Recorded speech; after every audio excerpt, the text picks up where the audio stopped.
Welcome to another recording of the Vinimark podcast. My name is John Olifiva, and in today's recording, I continue with the second half of a two-part discussion titled How to Use Data to Develop Customer-Centered Strategies.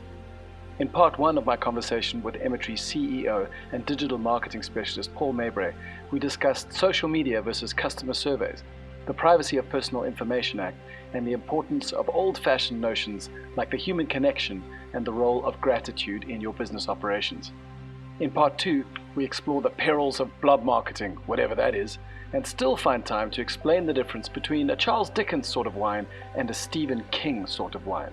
We concluded the last recording by discussing the importance of saying thank you after a customer has purchased something.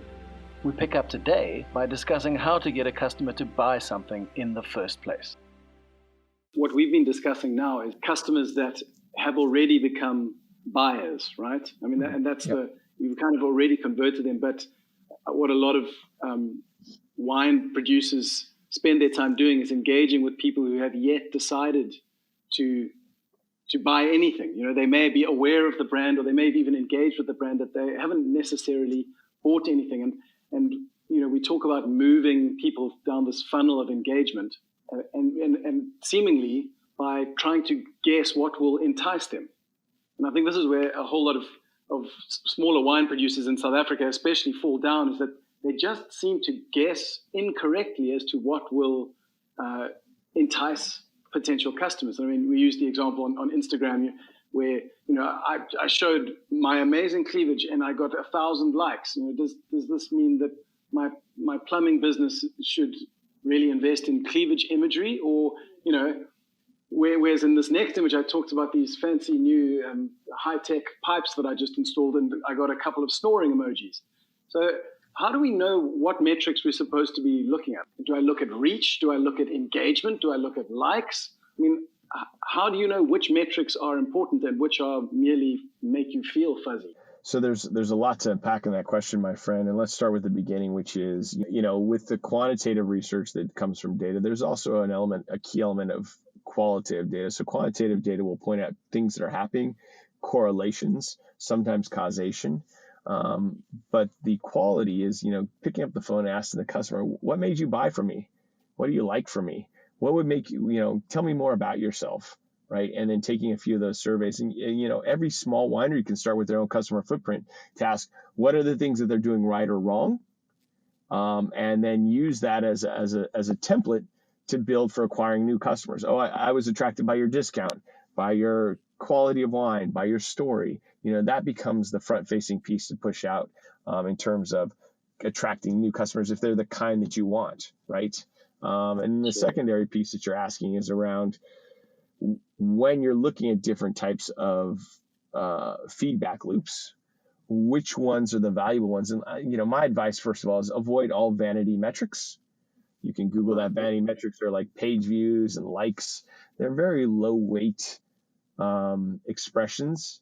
I always believe that engagement is the fundamental piece of, you know, understanding how meaningful your content is. I'd rather have 100 engaged, active people than 1,000 that just like my page and move on, right? I want them to be interacting and talking with my brand, because that's where the real value exchange occurs. And they can say, oh, when is your next rosé coming out? Or, you know what, do you have a food pairing? And you're able to really lean into that human aspect of it. And, you know, sometimes you can serve them through content and you get to touch a lot of them, and that they get that value exchange. But when they ask those questions, then you know your audience really cares about your product and your brand. And there's no shortcut around actually having to talk to your customers. There is no shortcut. And by the way, there's always ROI in talking with your customers. There is always ROI in talking with your customers. Being return on investment for the interaction. Yeah, just to remove the TLA. There I go. I did it again. So there's always return on investment. There is always ROI, always return on investment in talking with your customers. And using a basic anecdote, you know, if a customer called your phone at your winery, you'd pick it up and talk to you. If they emailed you, you'd write an email back. It's the same thing in social media. It's the same thing in text. These are just different tools to have those conversations. And I think a lot of people think of the telephone as old school, you know, gathering dust next to the fax machine. But people still want to talk to a human.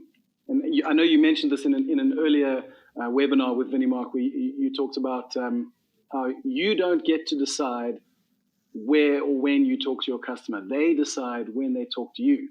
And your assertion at the time was you really need to be touching on any social media platform where your customer is looking for you. Now, I've brought this particular assertion up to some marketing agencies, and often their response is, "Oh, that's so inefficient. You can't be all things to all men.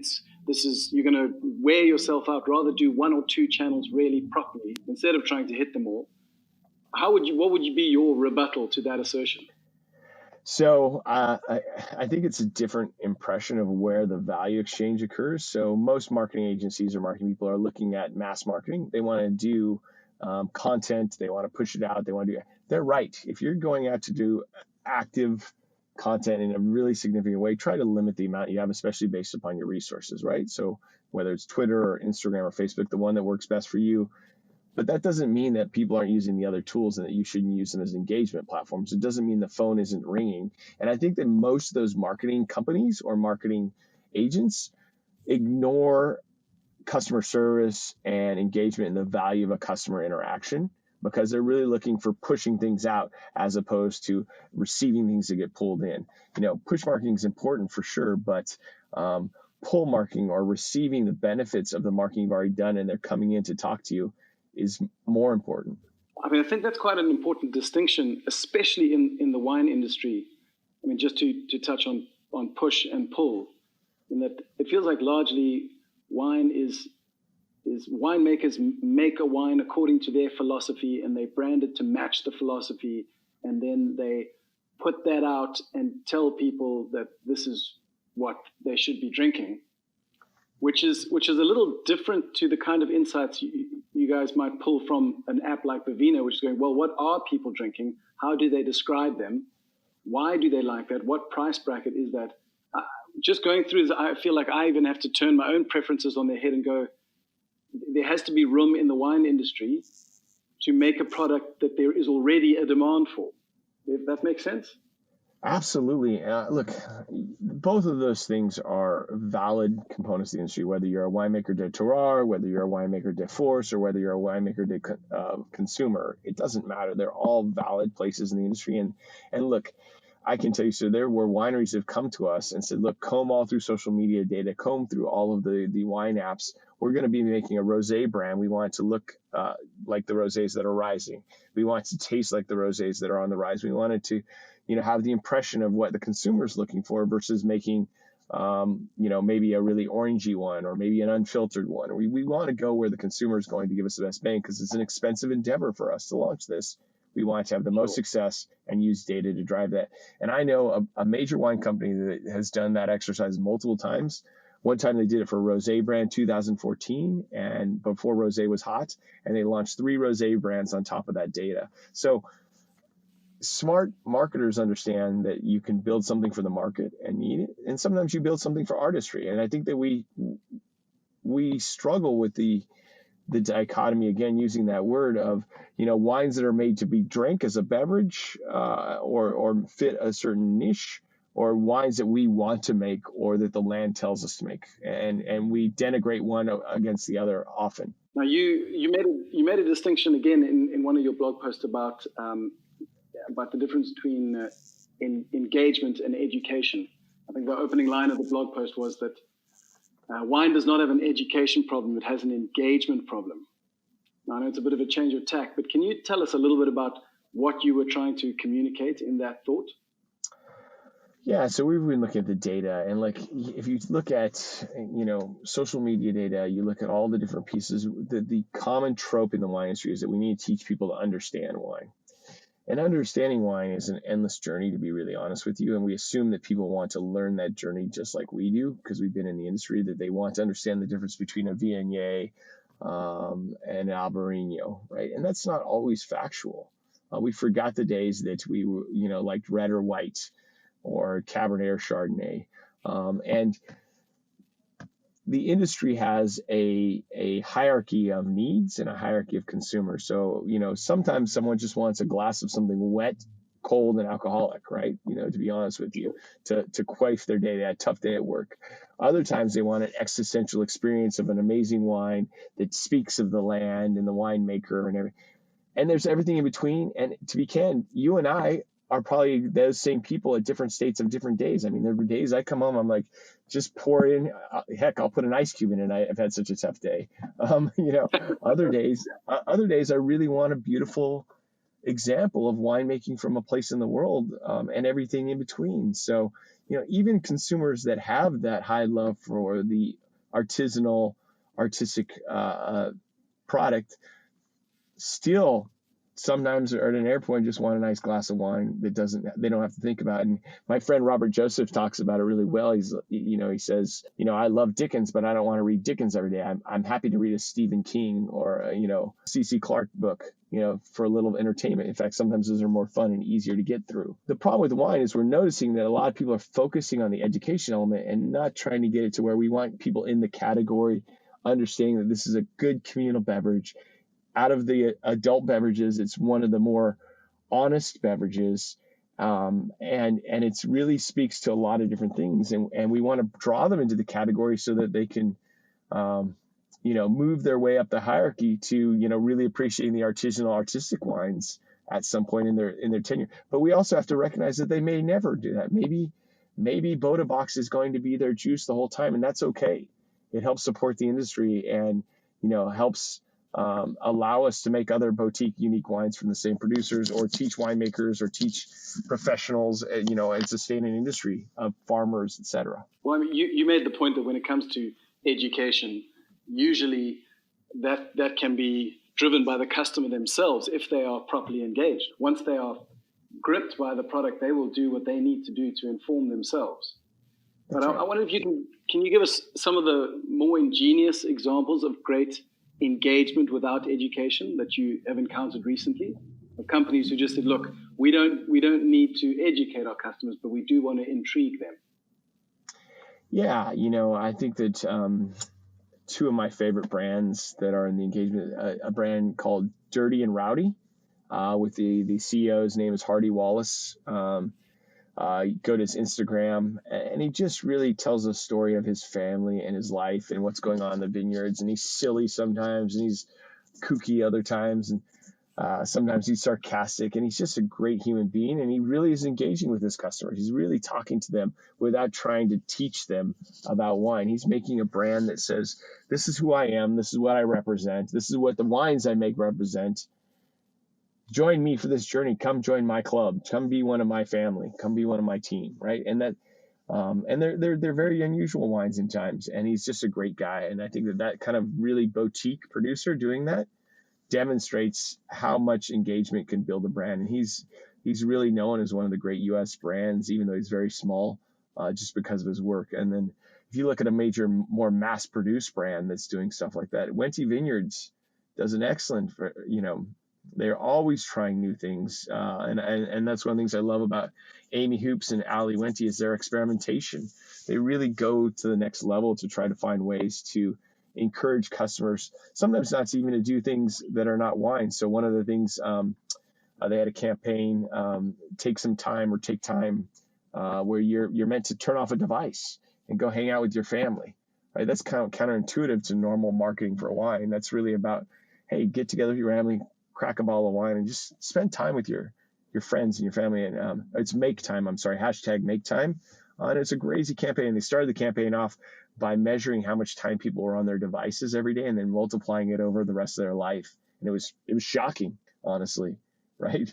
Right. And they've also done a great series with Ali when she's one of the Wentes, cooking in the kitchen and just playing some trivia and really trying to get their consumers to have a good time during quarantine and understand that they're a brand with family and cares about people. And, once in a while they'll slip in a little bit about the wine, but really it's less about education than it's about experience. And it's less about education than it is about sharing this wonderful drink that we have. What I love about both of those examples is that they both seem to entrench the brand into the lifestyle. That's right. device exposure. That's something that worries all of us. Cooking is something we all have to do. Rather than just trying to play in the beverage space, it's almost they're allowing the brand to spill over into the other areas of everyday life. I know we're running out of time a little bit, and I don't want to go over, but I wanted to change tack a little bit just to get your insight, less as a data high priest and more as a wine lover who buys wine in the United States and also gets to see what millions of other people buy. What are some of the main barriers that are preventing South African wine from cracking it in the US wine market?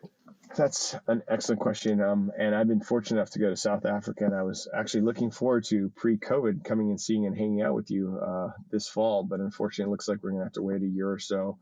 I love South Africa, and I love South African wines, just to start off with. I think they're beautiful. I think South Africa carried a legacy that it's broken away from. Obviously, it had a late start in our market because of apartheid. It also had the unfortunate result of when it dumped a lot of bulk juice in its rapid growth into the UK-US market that was sometimes questionably fit for human consumption. Yeah, exactly. And I also think that the names and the brands, were challenging for the United States audience. They were, very hard to pronounce sometimes. And unfortunately, Americans are one of our weak spots is around making things simple. In fact, the variety system came because it was easier than trying to understand regions, right? I understand Chardonnay and Cabernet easier than I did Rhone or Burgundy or Bordeaux.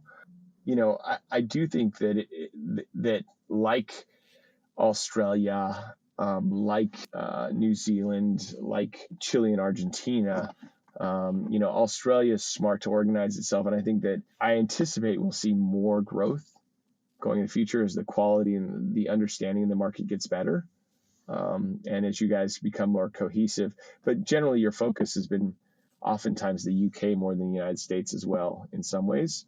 Although I feel that might be more out of lack of choice rather than preference.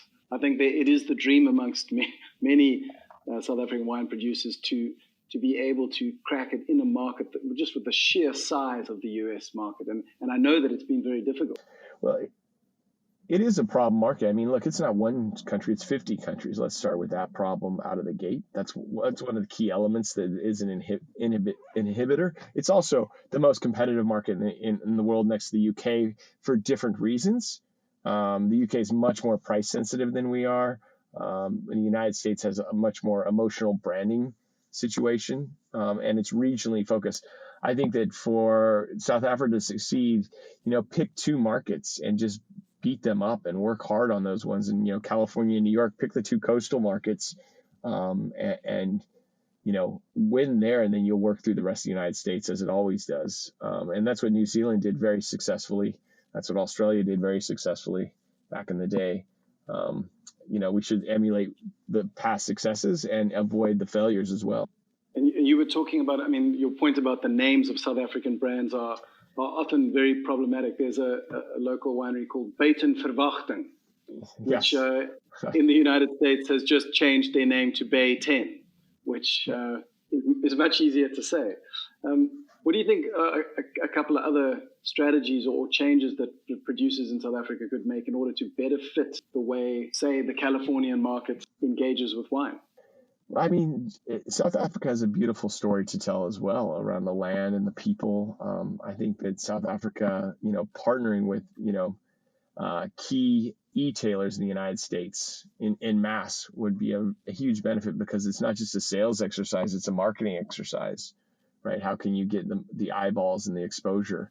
And I think that there needs to be a really concerted effort telling the story of South African wines, what makes them special and what the people are special about. Like New Zealand, it's far away from the U.S. As travel time goes, it's 2 days of travel just to get there. But what we love about New Zealand and California, and one of the reasons that it's got a huge alignment with, is that it's aspirational. It's got a lot of beauty that we want to see, and even if we're never going to go there, we want to think about the purity and the cleanliness. We want to think about the nobility of that country, and even the indigenous nobility of the country is magical to us, right? Whether it's the Haka And I think the same elements exist in Africa, and especially in South Africa. We're just not telling the stories the same way. Can I ask you one more thing before you go? When you lie awake at night thinking strategically about the next step in your particular journey, what are the things that are exciting you most in the wine industry, and what are the things that you're wanting to conquer in that space? That's a very kind question. I actually I'm obsessed with wine online. My whole career has been about wine online, and especially in the United States, but also worldwide. And how do I help the industry unlock this channel that has been instrumental in both positively and sometimes negatively changing industries outside of wine? How do I help the industry navigate that and do it appropriately so that we benefit and move forward to a more sustainable business, and a way that small producers can reach consumers, a way that big producers can do their job properly and really create a healthy marketplace online, connecting wine buyers and sellers. That really interests me, because once that occurs, all of these mysteries we have around how do people really buy wine, how does a South African brand target a person in Boston or Austin, are revealed. That data will be a wonderful byproduct to happen, but creating that value exchange to do it seamlessly and successfully keeps me up all night long, and doing it before Amazon does it, so that we can actually have it. That it's healthy. I mean, Amazon is the big green monster that's coming to the wine industry in the United States and worldwide. And in like big box stores like Costco, marketplaces eat markets. And we can have a choice. We can either find a way that creates a healthy path to market, or we can be beholden by a large middleman that holds us hostage, whether that's a wholesaler, whether that's an importer, or whether that's an Amazon or an e-tailer, singular e-tail. We have a choice to make of how we engage with customers. And the good news is the trends and all of the major industries outside of wine have shown that moving to digital and DTC, direct to consumer, is that liberating factor, because at least even if you have a small percentage of your business connected to direct to consumer, you're able to test and listen and talk to the customer to craft the rest of your offering to work for the broad market customers. It's that human connection that we started with, and it's that human connection that we end with. Well, we are certainly rooting for you to grab the crown before Amazon can get there. It's nice to know that there is someone who's passionate about both wine and people embarking on this journey. Well, my friend, it's always a pleasure to speak to you, and I look forward to seeing you in South Africa and having you up here in Napa someday soon. We've reached the end of the episode titled How to Use Data to Develop Customer-Centered Strategies. This recording is part of the ViniMark podcast. If you enjoyed this episode, consider subscribing to the channel so that you can join me for more conversations around wine commerce, wine science, cellar mastery, marketing, and the rising trends amidst the industry's more adventurous pioneers.